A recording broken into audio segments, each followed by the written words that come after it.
Estás escuchando un nuevo contenido sonoro de Regeneración. Hoy te traemos un extracto del libro Apuntes contra el gueto político, reedición del manifiesto Ad Nauseam. El libro ha sido editado por la Biblioteca Social Hermanos Quero de Granada y una de sus partes la escribió Impulso, grupo de estudio de las tesis plataformistas que en 2025 se unió a Liza, plataforma anarquista. Para escuchar el audiolibro completo, ve a las redes sociales de la Biblioteca Social Hermanos Quero o mira en la descripción de este contenido. Sin más, disfruten del audio.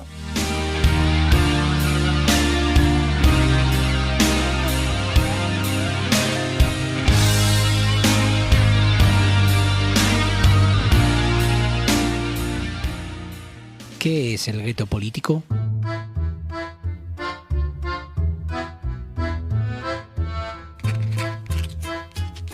Han sido clasificados, etiquetados y se les juzgará según su fidelidad a esa etiqueta. Milán Kundera, La ignorancia. El concepto es problemático, sesgado y contradictorio. Sin embargo, nos parece un término útil para analizar ciertas dinámicas que hemos vivido en nuestras militancias. Si bien es cierto que Ad Nauseam ya propuso una definición del concepto, la cual suscribimos en gran parte, nos gustaría completarlo a través de nuestras experiencias. Para nosotras, el gueto político es una subjetividad que atraviesa toda nuestra práctica. La asunción de nuestra derrota histórica como proyectos de emancipación total nos lleva a ver el espacio político como un lugar seguro a preservar y defender ante un mundo reaccionario y hostil. Esto deriva en una práctica sumamente conservadora. Repetimos hasta la saciedad aquello de llegar a las masas, pero las dinámicas de socialización que replicamos dentro de los espacios políticos imposibilitan la implicación de capas amplias. Estos espacios han pasado a ser lugares con los que nos identificamos y son nuestra razón de ser, que da sentido a nuestra imagen pública. El proyecto político queda por debajo de las motivaciones identitarias o de afinidad personal, generando así una necrosis estructural de los espacios.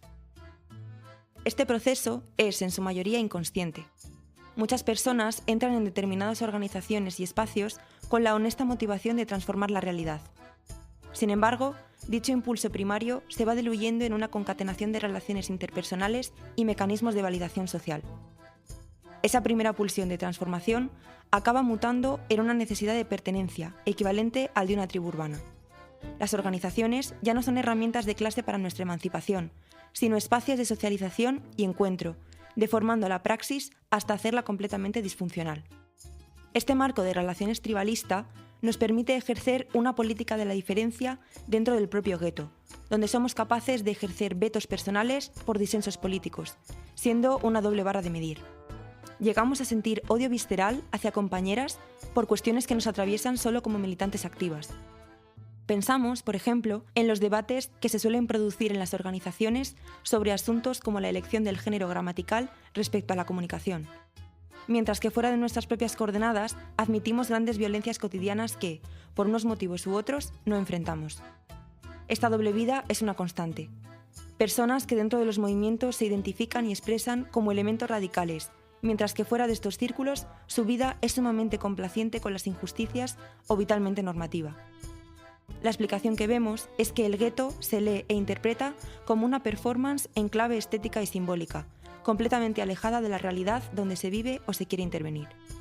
Inconscientemente, levantamos un muro de cristal entre nuestra vida fuera de la política y los espacios militantes, en vez de establecer vasos comunicantes. En síntesis, el gueto político se basa en una dinámica de autoafirmación que impide una práctica transformadora. Toda la praxis queda manchada por esa sensación de no creer realmente en lo que estamos haciendo y por la necesidad de conservar un espacio tan solo porque soporta gran parte de nuestras redes interpersonales, no porque esté transformando la realidad de nuestra clase. Por si fuera poco, vemos como gran parte de nuestro tiempo militante se desgasta en confrontaciones peregrinas con otros actores del gueto antes que con los enemigos de clase. Si una organización asoma la cabeza o busca cambiar cualitativamente su estrategia, serán otros elementos del gueto quienes volverán a desviar su praxis hacia la inoperancia. Teoría y práctica. Dos caras de la misma moneda.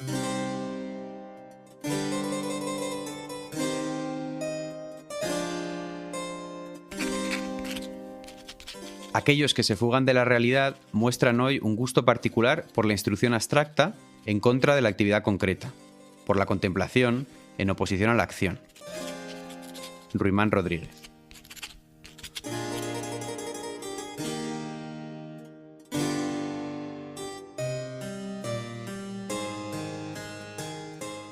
Como apuntamos anteriormente, el sector universitario conforma gran parte del acervo militante de la ciudad.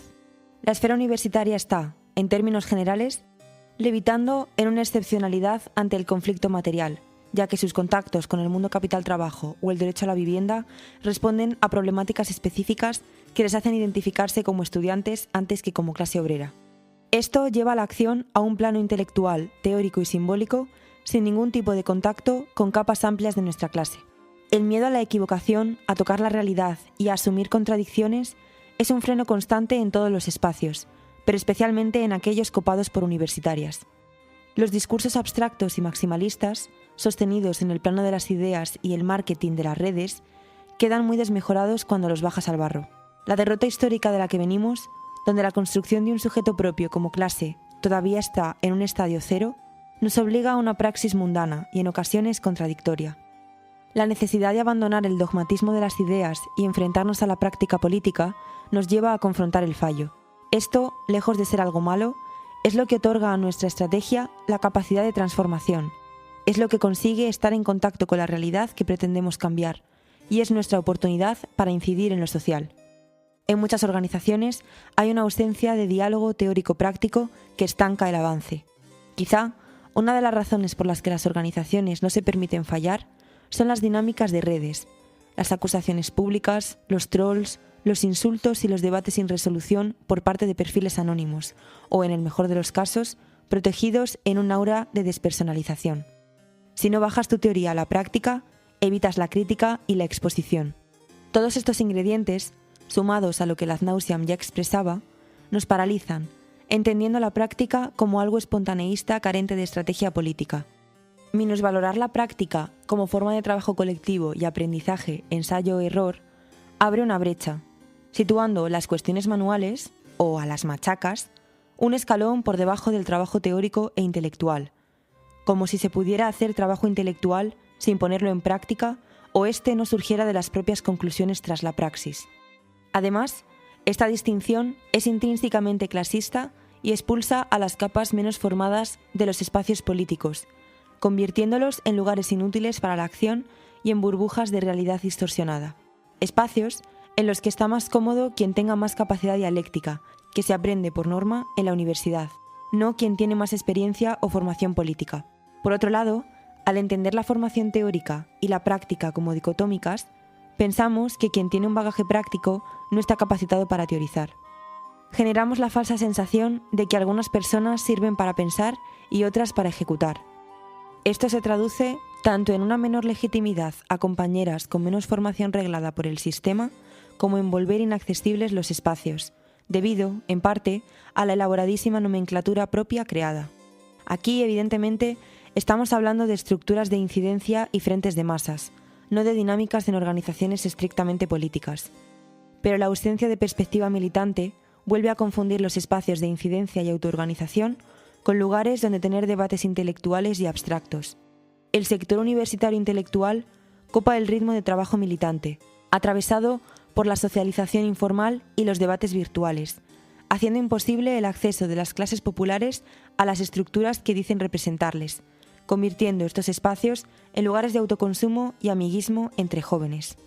Aunque muchas militantes hayan abandonado ciertas prácticas al venir de organizaciones donde el único trabajo consistía en la acción sin ninguna estrategia específica, hay una nueva remesa de militantes que, por culpa de las posiciones pendulares, están viviendo la política como un debate de salón donde no se lleva nada a la práctica.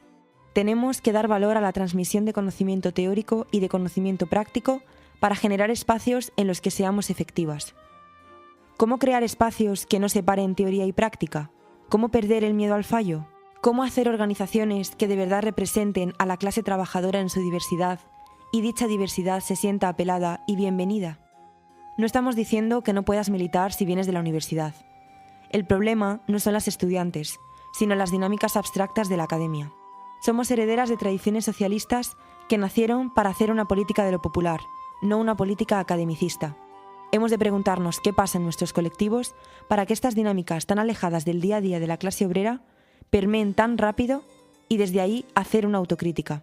Proponemos, dentro de unos acuerdos de mínimos, aceptar diferentes formas de trabajo para dar cabida a un espectro más amplio de la clase proletaria en nuestras asambleas, porque nos necesitamos como clase y esto incluye todas las realidades de nuestra clase en su conjunto, no solo a la élite intelectual.